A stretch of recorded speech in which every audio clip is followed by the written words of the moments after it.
Hi guys और welcome है आपका एक्वेटिक लाइफ की एक और इंटरेस्टिंग वीडियो में। और आज की वीडियो में मैं आपको बताने वाला हूँ एंजल फिश के बारे में। एंजल फिश के बारे में 7 ऐसी टिप्स जो कि आपको एंजल फिश को ब्रीड करने में और उसको डेवलप करने में और उसके पोटेंशियल तक आपको बहुत हेल्प करेंगे।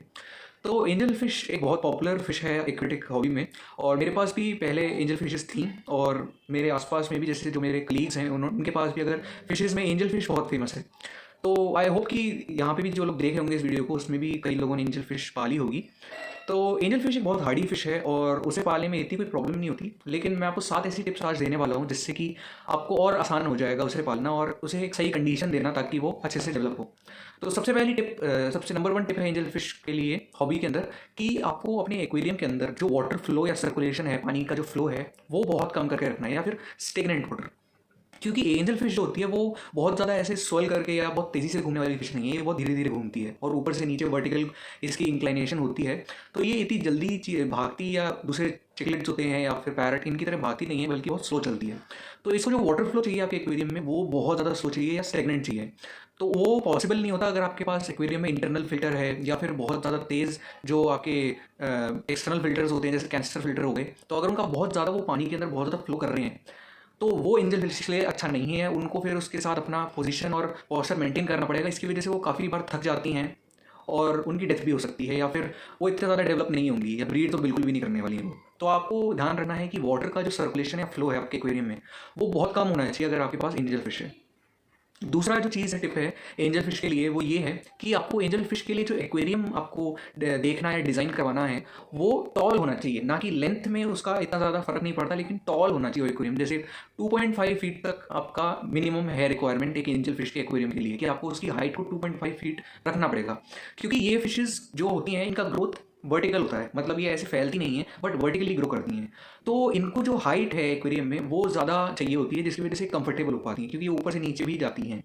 इसलिए मैं आपको बोलूँगा कि 2.5 फीट मिनिमम हाइट है, रिक्वायर्ड है एंजल फिश के लिए। और ये फिशेज़ प्रेफर करती हैं tall aquarium rather than large. Length में बड़ी नहीं ये प्रेफर करती हैं। आप लेंथ में बड़ा कर सकते हैं एक्वेरियम को, उसमें कोई दिक्कत नहीं है, लेकिन टॉल ये कोशिश करिए टॉल रखें एक्वेरियम। तीसरा जो चीज़ है, अगर इनके फूड की बात आए तो मैं जो अपना एंजल फिश का बताऊं, और वो बहुत अच्छे से ग्रो करी थी, तो उसमें मैं इन्हें वैरायटी ऑफ फूड देता था। हमेशा आपको अपनी फिश को वैरायटी ऑफ खाना देना चाहिए, कोई भी एक मोनोटोनी नहीं करनी चाहिए कि एक आप फ्लेक्स दे रहे हैं रोज़ या फिर ब्लड बम्स रोज़ दिए जा रहे हैं, ऐसे मत कीजिए। आप उसे वैरायटी ऑफ डाइट दीजिए। और ये सस्ता पड़ेगा, वैरायटी भी इतना कोई महंगा नहीं पड़ने वाला है। अगर आपको लगा है कि रोज़ कहाँ से नया खाना लाएं, तो आपको उसको वैरायटी देनी है। जैसे आप इसको मटर दे सकते हैं, मटर आप उबाल के ना थोड़ा 15-20 मिनट उबाल के अच्छे से मटर दे सकते हैं ऊपर का लेयर हटा के। आप इसे बीन्स दे सकते हैं, बीन्स खा लेती हैं, वेजिटेरियन और ओमनीवरस दोनों होती हैं ये। तो ये आपका फ्लेक्स खा लेती हैं, फ्लेक्स आते हैं जो पतले, पेलेट्स खा लेती हैं। वो पेलेट्स ज़रा आप देख के लीजिए कि इनका साइज़ कितना है, क्योंकि छोटी जो एंजल फिश होती हैं उनका मुंह का साइज़ स्मॉल होता है, तो उन्हें स्मॉल पेलेट चाहिए। और लार्ज को आप मीडियम साइज़ पेलेट भी दे सकते हैं। आप ब्लड वर्म्स दे सकते हैं, ड्राइड वर्म्स दे सकते हैं। फूड में आप वैरायटी रखिए, क्योंकि अगर आप एक ही फूड देंगे तो वो फिश भी तंग हो जाएगी और उसके ग्रोथ पे भी उसका बहुत ज़्यादा इंपैक्ट आएगा।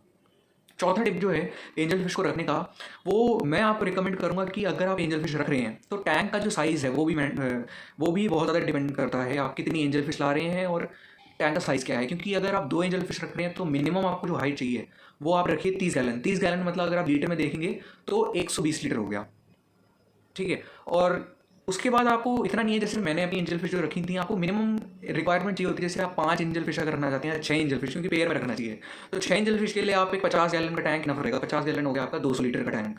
इतना एक 6 एंजल फिश के लिए कंफर्टेबल रहेगा। क्योंकि क्या होता है, अगर इनकी स्पेस कम है ना तो ये एग्रेसिव हो जाती हैं, क्योंकि टेरिटोरियल फिश होती है ये पेयर्स में चलती हैं। और इनका जो है अपना पेयर बनाती है, मेल फीमेल का 2 बनाएंगी, पेयर बनाएंगी एक, और ये पेयर हमेशा लाइफ लॉन्ग के लिए होगा।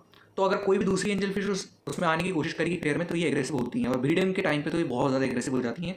तो आप प्रेफर कीजिए कि बड़े एक्वेरियम्स लीजिए इनके लिए, क्योंकि शुरुआत में जब आप खरीदेंगे तो ये बड़ी छोटी सी होगी, आपको लगेगा कि ठीक है 20 गैलन 10 गैलन भी ठीक है, लेकिन ये आप बिलीव करिए आपके हाथ के बराबर हो जाएंगी, इतनी बड़ी। तो आप प्रेफर कीजिए कि मिनिमम 40-50 गैलन तो आप ले लीजिए, क्योंकि ये टेरिटोरियल होती है और एग्रेसिव हो जाती है बड़े होकर। बचपन में नहीं होती इतनी, बड़े हो जाकर हो जाएगी और फिर आपको तंग करेगी बहुत ज़्यादा, फिशेस को मारेगी। छठा जो आपका टिप है वो आपका यही चीज़ पर है कि आपके एक्वेरियम के इसके टैंक मेट्स कौन से होने चाहिए, क्योंकि टैंक मेट्स ना तो आपको ज़्यादा एग्रेसिव रखने हैं और ना आपको बहुत कम एग्रेसिव रखने हैं, मीडियम में रखिए। ये फिश चिकलेट्स की कैटेगरी में आती है, बट चिकलेट्स इतनी एग्रेसिव नहीं है, तो इसमें प्रेफर कीजिए कि ज़्यादा जो बहुत ज़्यादा एग्रेसिव फिश हैं जैसे चिकलेट, पैरट, ऑस्कर, ये सब तो बिल्कुल भी मत रखिए, क्योंकि ये इसका तंग करेंगी इसे।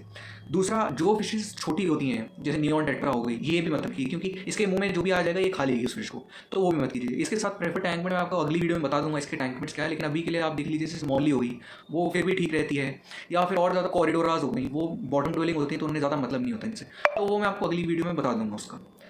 सेवन्थ टिप जो मैं आपको इसमें दूंगा वो ये होगा कि आपको वाटर पैरामीटर्स का भी ध्यान रखना पड़ेगा इसको पालते वक्त। वाटर पैरामीटर्स में आपको बताऊंगा कि पीएच जो है, अगर आप पीएच के बारे में इन्फॉर्मेशन रखते हैं, पीएच पे मैं एक वीडियो बना दूंगा अलग से, लेकिन पीएच जो अगर आप जानते हैं पीएच क्या होता है, तो पीएच रखिए ज़रा 6 to 8, मतलब 6 थोड़ा बहुत एसिडिक, मतलब अगर पानी थोड़ा बहुत एसिडिक हुआ तो भी ठीक है, या थोड़ा बहुत एल्कलाइन हुआ 8 तक तो भी ठीक है, मतलब मीडियम चल जाएगा, ज़्यादा हार्डी होती है ये, ज़्यादा फर्क नहीं पड़ेगा इसे। लेकिन अगर आप ब्रीड कर रहे हैं तो लगाइए कि 7 पे रखिए पीएच को, तभी ये ब्रीड करेंगे आराम से। और वाटर जो टेम्परेचर है उसको रखिए थोड़ा वार्मर साइड पे रखिए, 25-28 के साइड पे, वो अच्छा रहेगा इनके लिए। ज़्यादा कोल्ड या ज़्यादा हॉट भी ये प्रेफर नहीं करती। तो ओवरऑल ये आपकी 7 टिप्स थी आज की, और मैं आशा करता हूँ कि इससे आपको काफ़ी अच्छी इन्फॉर्मेशन मिली होगी एंजल फिश के बारे में, और जितना मेरे को इन्फॉर्मेशन मिलती जाएगी या जितना मैंने सीखा है उतना मैं आप लोगों को बताता जाऊँगा अच्छे से। अगर आपको कोई डाउट्स हैं, कोई आपको मेरे से कंप्लेंट है कि मैं गलत चीज़ बता रहा हूँ, तो आप मेरे को कमेंट सेक्शन में आराम से बता सकते हैं। Thank you and have a nice day, और मैं अगली वीडियो लेके आऊँगा जल्दी, और तब तक के लिए थैंक यू, बाय।